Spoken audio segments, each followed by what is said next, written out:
셋, 둘, 하나. 수업을 시작하도록 하겠습니다. 자, 우리 여러 가지 힘 중에 네 번째 떠오르는 힘, 부력에 대해서 이제 할 차례입니다. 자, 일단 항상 하듯이 우리 복습 한번 해볼까요? 저번 시간에 우리 마찰력 했죠, 마찰력. 미끄러짐을 방해하는 힘. 그래서 우리 마찰력에 영향을 주는 거는 두 가지가 있다고 그랬죠? 물체, 자, 두 가지가 있는데 어떤 게 있냐면은 물체에 작용하는 마찰력의 크기는 첫 번째 접촉면이 거칠수록 두 번째 물체가 무거울수록 마찰력이 크다. 그렇게 얘기했었죠? 자, 그리고 참고로 얘기하면은 우리 전에 얘기할 때 이렇게 물체가 있을 때 똑같이 1kg이 물체가 있다. 자, 근데 얘를 이렇게 놓고 그 다음에 하나는 이렇게 자 세워놨어요. 자, 그러면은 여기가 바로 뭐냐면은 접촉면의 넓이죠. 자, 접촉면의 넓이인데, 자, 이때 마찰력은 같아요. 자, 만약 접촉면의 넓이, 자, 이때 가해준 힘이나 이때 가해준 힘하고 마찰력의 크기는 같다. 예를 들어서 여러분이 10N을 가했는데 움직이기 시작했고, 얘도 10N을 가했는데 움직이기 시작했다.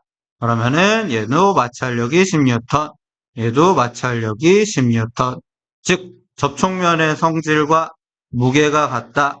그러면은 바닥면이 뭐 이렇게 넓게 분포하거나 좁게 분포하거나 접촉면의 넓이와는 상관없이 마찰력이 일정하다. 문제들이 꽤 나오더라고요.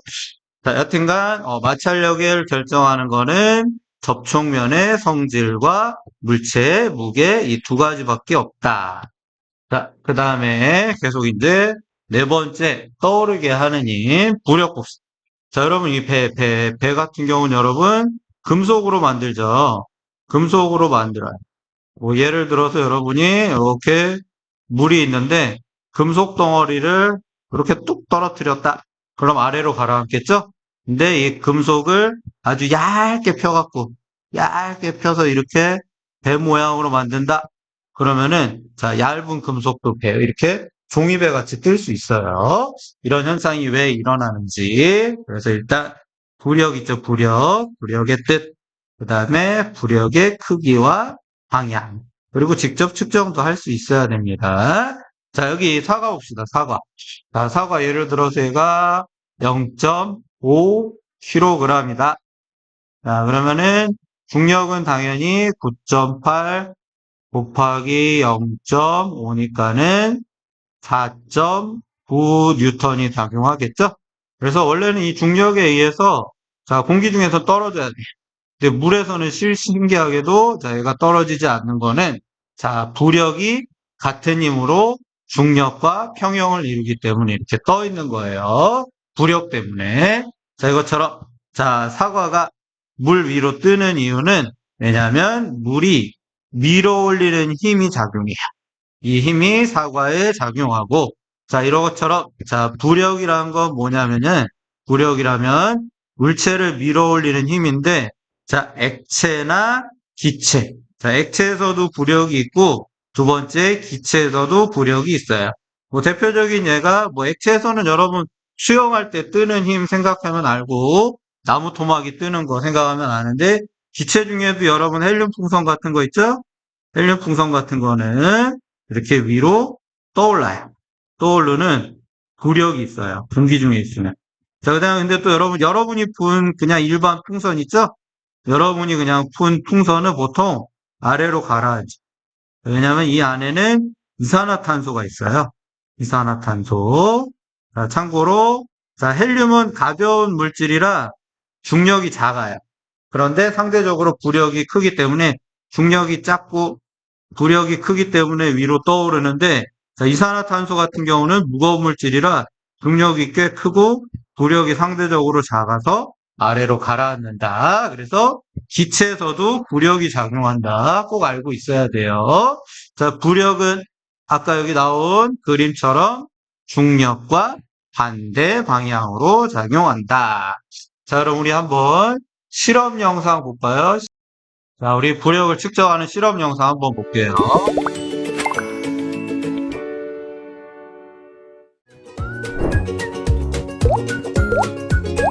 자, 우리 힘 센서 말고 나중에 수행 평가 볼 텐데 용수철 저울로 할 거예요.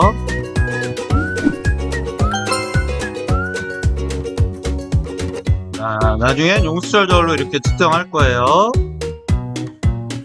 100g짜리 추 같아요. 자, 그리고 물에다 담그는 거죠. 처음에는 자, 그냥 담그지 않고 중력만 측정했어요. 자, 그랬더니 19.8N. 19.8N이면은 약 200g이죠. 약 200g. 200g인 걸 알 수 있어요. 추 하나가 100g, 100g에서 200g.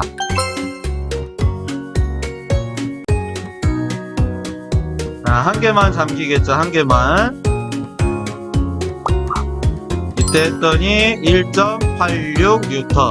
1.86.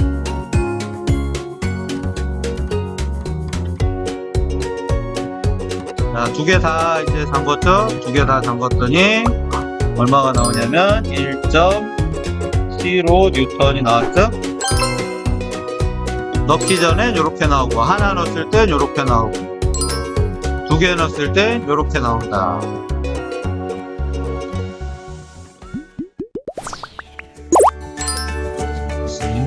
넣기 전엔 중력이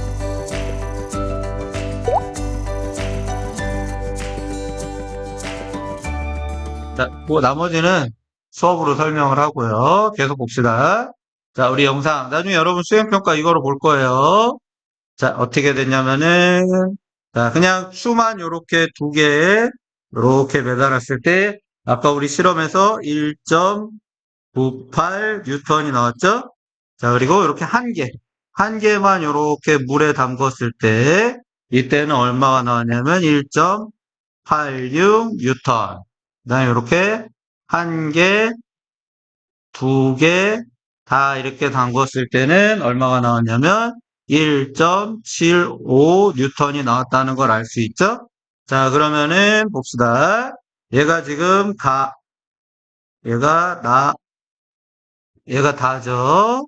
자, 그러면은 나에서 가에서 비에 감소한 측정값은 얘는 보세요. 1.98인데 자, 1.86으로 바뀌었죠? 그럼 얼마가 줄어드는 거죠? 약 0.12N이 줄어들었죠?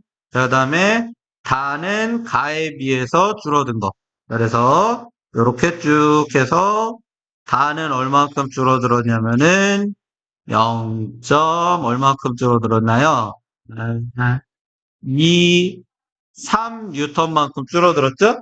자, 이만큼 줄어들었다는 걸 알 수 있어요. 자, 그림으로 그려보면은, 자, 이렇게 보면 얘가 몇 뉴턴이냐면 1.98N. 이게 바로 뭐냐면 무게, 중력 또는 지구가 잡아당기는 힘이겠죠? 자, 얘도 역시 똑같이 1.98N이에요. 얘도 역시 지구가 잡아당기는 힘은 1.98N인데 여기서 1.86이 나온 거는 뭐 때문에 그러냐면 부력 때문에 그래요. 부력. 물속에 담그니까는 뜨는 힘이 아까 우리 얼마 작용했냐면은 아까 나왔죠? 값을 빼면 0.12N이 작용했다고 그랬죠? 여기서는 요 값이 0.12N 부력이. 자, 그리고 여기서는 뜨는 힘이 얼마 작용했냐면은 아까보다 좀 크게 작용했죠. 여기를 기준으로 했을 때는 자 0.23N 이게 부력이에요. 부력. 자, 그 다음에 얘도 역시 부력. 자, 당연히 물에 담기지 않았을 때는 부력이 없겠죠.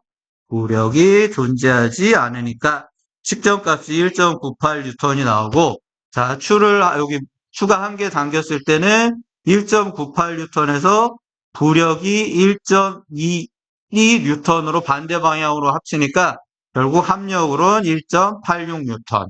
더 가벼워졌죠? 그리고 얘는 0.23뉴턴이 위로 떠오르는 힘을 작용하니까 1.75가 담겨서 점점 더 가벼워졌죠? 자, 그래서 여기서 알 수 있는 거, 자, 계속 봅시다. 자, 여기를 통해서 우리가 알 수 있는 거는, 자, 여기 추 있죠, 추. 자, 밑줄 칠게요. 요 추가, 자, 물에 잠기면 추에 무슨 작용이 하냐면 부력이 작용해. 물에 잠기면, 자, 부력이 작용한다는 걸 알고, 자, 그리고 측정값이 추의 원래 무게보다 작아진다는 걸 알 수 있죠? 여기 아까 그림에서 보면은 원래 무게는 1.98인데, 자, 부력에 의해서 1.86으로 줄어들고, 부력에 의해서 1.75로 줄어든다는 걸 알 수 있겠죠? 자, 그래서 실제로 부력이 줄어들어요. 자, 이때 자, 감소한 측정값은 추에 작용하는 부력의 크기랑 같다. 아까 얘기했죠? 요만큼 감소한 값. 요게 감소한 값이죠? 요게 감소한 값.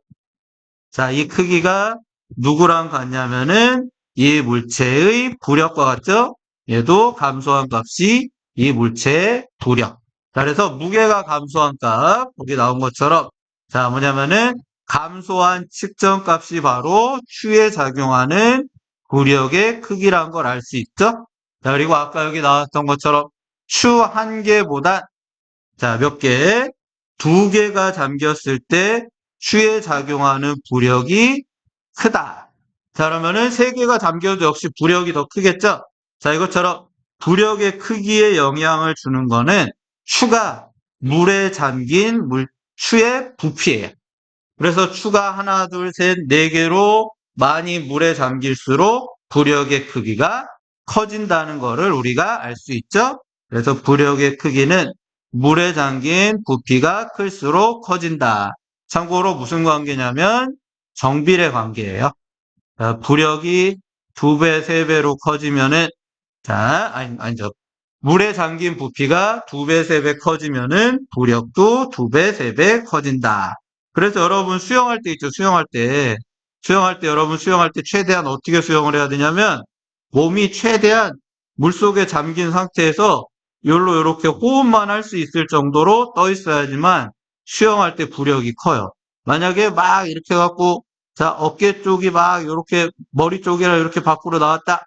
그러면 여기는 물에 잠긴 부피가 이만큼이 되는데 얘는 물에 잠긴 부피가 아까보다 줄어들겠죠?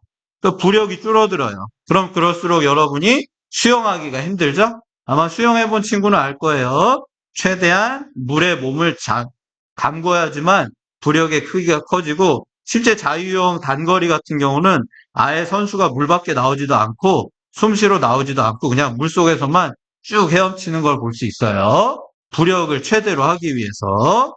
자, 그래서 부력을 이용하면 우리 무거운 배도 물 위에 뜰 수 있어요. 자, 우리 그때 얘기한 것처럼 자, 얘를 그냥 여러분 철덩어리로 만들었다. 그냥 철덩어리로 납작하게 이렇게 막 무겁게 만들었다. 그럼 당연히 부피가 작죠. 부피가 상대적으로 작기 때문에 부력이 적어요. 부력이 적다는 걸 알 수 있어요. 자, 근데 이렇게 넓게 하면 여기 물에 잠긴 지금 보이지 않겠지만 요 아래쪽에 이렇게 쫙 물에 잠겼겠죠?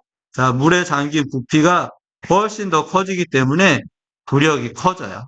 그래서 배가 이렇게 배를 이렇게 넓게 배 모양 철을 배 모양으로 이렇게 만들어서 부피를 크게 한 다음에 물에 잠긴 부피를 늘어나게 하면은 이 거대한 배도 띄울 수 있고 자, 여기 구명환 같은 거 있죠. 구명환 여러분 물가에 가면 구명조끼랑 좀 다르게 이렇게 플라스틱 가벼운 소재의 플라스틱으로 만들어 갖고 쉽게 이걸 보면 물에 떠 있게 하고 자, 그다음에 풍등 있죠. 풍등. 자, 이거는 요 안이 공기죠. 공기. 공기 중에도 이렇게 부력이 작용할 수 있게 만들 수가 있어요. 부력이 이렇게 만들어 갖고 떠오르게 할 수도 있다. 자, 그래서 우리 아까 얘기한 것처럼 구명환이라고 그러죠. 환. 참고로 요렇게 링 모양으로 된 거를 환이라고 그래요. 환. 이렇게 도너츠 모양으로 이렇게 돼 있는 거. 그래서 구명환이라고 그러고요. 자, 그다음에 또 뭐 있냐면은 아까 여기 헬륨 풍선. 우리 아까 얘기했었죠? 헬륨 풍선도 자체 헬륨의 무게가 있기 때문에 그렇게 원래는 아래로 가라앉아야 되는데, 얘가 공기 중에 차지하고 있는 부피가 있기 때문에 또 부력이 작용해갖고 위로 뜬다는 걸 알 수 있어요. 자, 그래서 헬륨 풍선이나 풍등, 얘네들은 어디에서냐면 기체. 그래서 기체에서도 공기의 부력이 작용한다는 걸 알 수가 있죠. 자, 그 다음에 요 옆에 보면 뭐 여기 그림 나와 있는데, 자, 여기 봅시다. 여기 보면은 과학에서 만드는 여러분 여기 나온 것처럼 자, 실제로 자, 이 구명조끼는 사용한 지가 꽤 됐어요. 자, 어떻게 됐냐면은 옛날부터 노르웨이 어부들이 자, 이렇게 위험할 때 물에 뜨는 나무 조각이나 폴크를 갖고 물에 빠진 사람을 이제 사고를 막게 해줬는데 자, 이런 걸 해갖고 19세기 한참 산업혁명이 일어날 때 현재와 같은 조끼 모양의 구명조끼.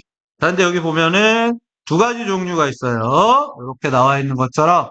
자, 어떻게 되냐면 이렇게 팽창형. 자, 팽창형. 공기가 팽창하는 구명조끼가 있고, 자, 이렇게 요런 소재들.